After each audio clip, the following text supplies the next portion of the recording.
Don't do it. Just don't. Most of us have experienced that anxious, icky feeling when we suspect we've been ghosted. We're also familiar with what follows.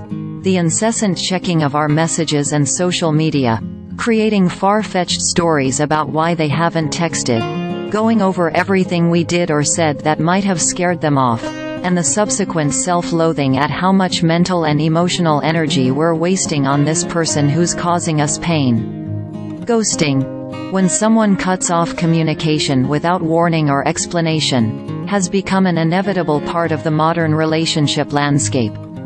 Whether in dating or friendship, ghosting leaves us stressed out and unmoored because it threatens several fundamental needs, like 1. Our sense of control, and 2. Our self-esteem. Whenever we experience perceived threats to fundamental needs, our survival brain kicks in and goes into overdrive to try and neutralize these threats and restore our sense of safety and well-being.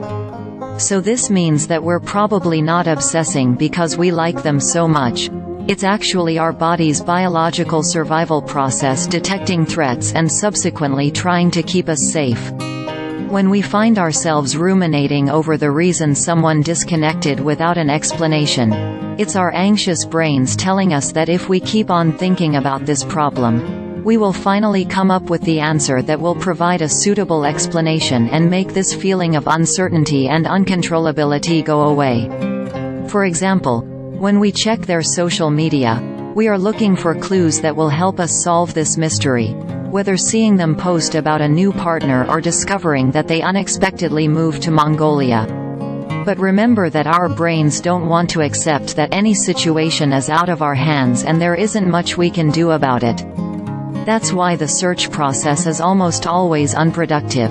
It's not practical, it's just our anxious brains needing to do something to create an illusion of control to make us feel better. Someone ghosting hits any insecurities we have about our worth and value, big or small. That's why we have such a drive to get the person to re-engage.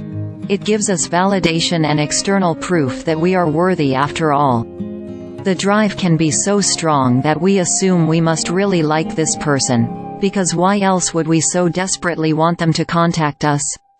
But when we give in and text them, or check our messages for the 1000th time that day, or look at whether they've viewed our stories on Instagram, it's our survival brains jonesing for an ego hit so we can fulfill the fundamental need to feel good about ourselves. All of this means that our temptation to text, or call, or DM our ghoster can have little to do with how much we actually like them. It's simply our brain looking to make those really uncomfortable feelings of rejection and uncertainty go away.